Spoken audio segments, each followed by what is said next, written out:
সবাইকে আজ চলে এলাম আরও একটি রান্না নিয়ে। তো আজকে আমি রান্না করে দেখাবো আলু মটর পনির। তো চলুন দেখি, বেশি দেরি করব না আর। তো কী লাগছে আমাদের? পনির লাগছে তো অবশ্যই। আমি 250 গ্রাম পনির নিয়েছি এখানে। আর কিছু শুকনো গোটা মশলা লাগছে এখানে, যেমন তেজপাতা, এলাচ, দারুচিনি, শুকনো মরিচ, গোলমরিচ এবং জিরে।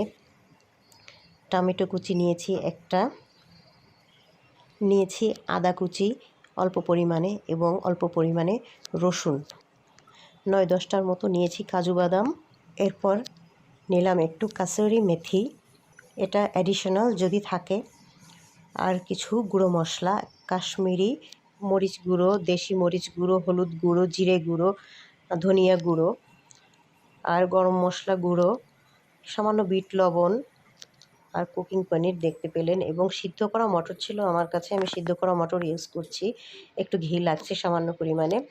এবারে একটি ব্লেন্ডারে আমি সামান্য একটু পেঁয়াজ দিলাম এবং একে একে আদা, রসুন, কাজু বাদাম এবং একটা কাঁচামরিচ, সাথে টমেটো কুচি, এগুলো দিয়ে সুন্দরভাবে ব্লেন্ড করে নিচ্ছি। খুব ভালোভাবে এটা পেস্ট করে নিব সামান্য একটু পানি দিয়ে।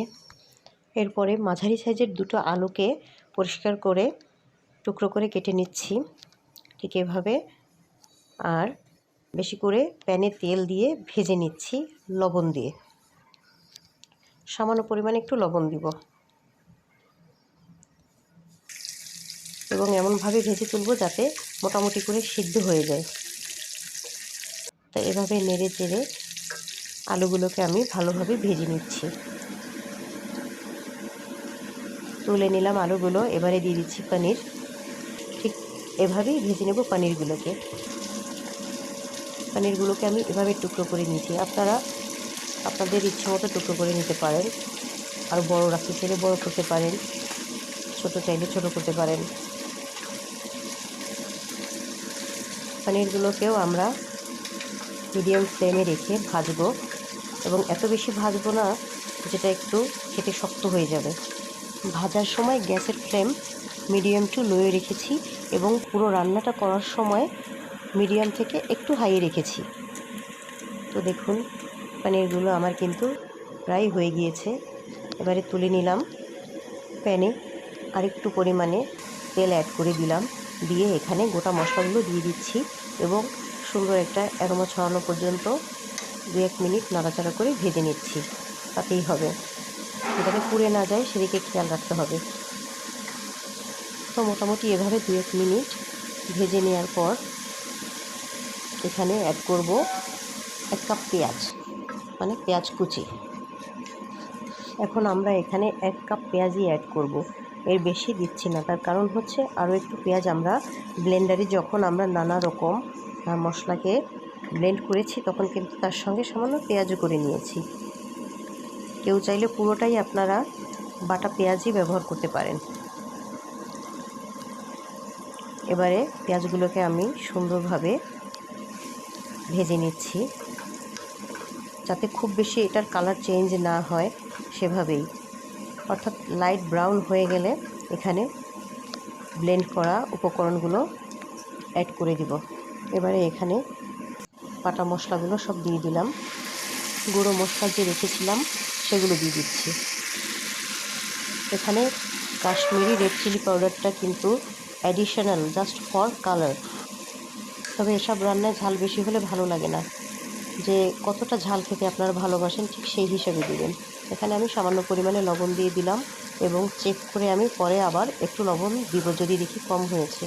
তো অপেক্ষা করছি যতক্ষণ না মশলাটা কষানো হচ্ছে। সুন্দর করে কষানোর উপরেই কিন্তু অনেক কিছু ডিপেন্ড করে যে খাবারটা কেমন হবে, রান্নাটা কেমন হবে।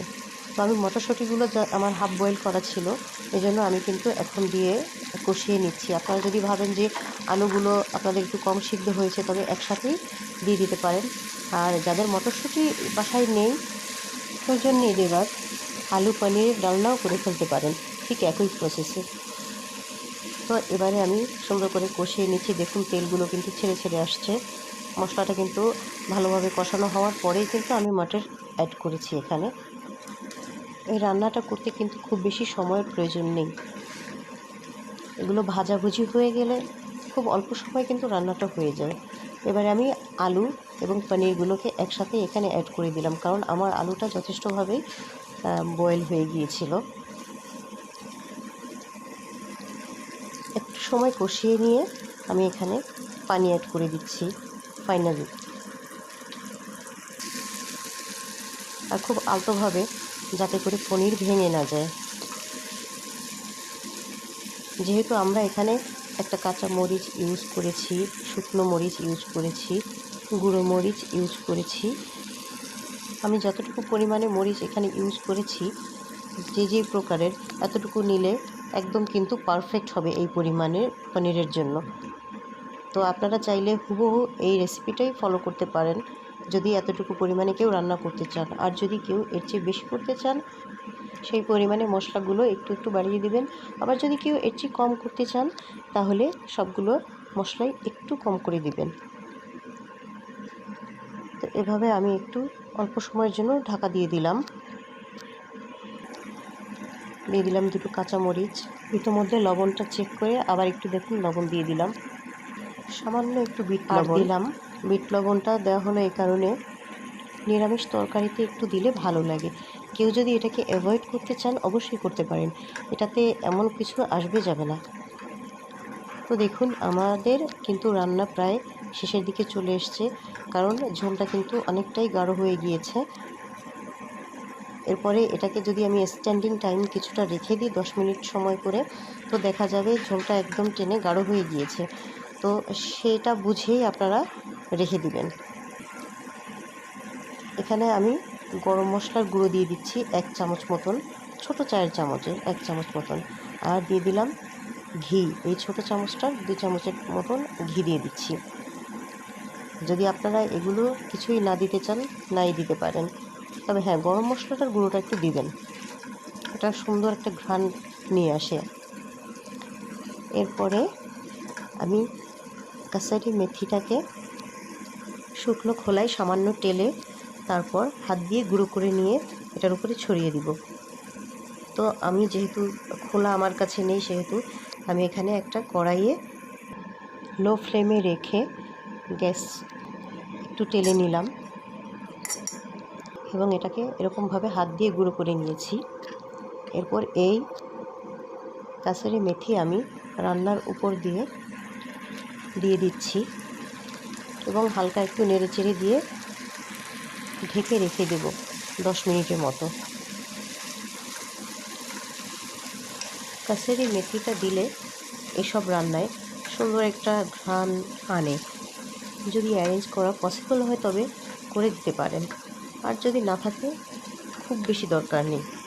আমার কাছে কলকাতা থেকে আনা ছিল, তাই আমি দিয়ে দিয়েছি এগুলো। তো এখন কিন্তু আমি একটু ঢাকনা দিয়ে স্ট্যান্ডিং টাইমে রেখে দিলাম 10 মিনিটসের মতো।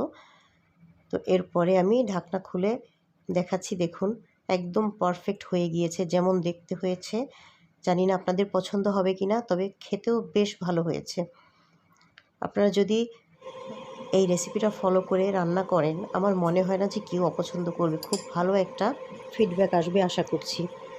তো আমার এই রান্নাটা যদি আপনাদের ভালো লাগে, ভিডিওটা যদি ভালো লেগে থাকে, অবশ্যই চ্যানেলটিতে সাবস্ক্রাইব করে দেবেন প্লিজ। আর লাইক, কমেন্ট এবং শেয়ার করতে ভুলবেন না, কেমন? আবারও শীঘ্রই কোনো রেসিপি নিয়ে সামনে চলে আসবো। সবাই সুস্থ থাকুন, ভালো থাকুন। আল্লাহ হাফেজ।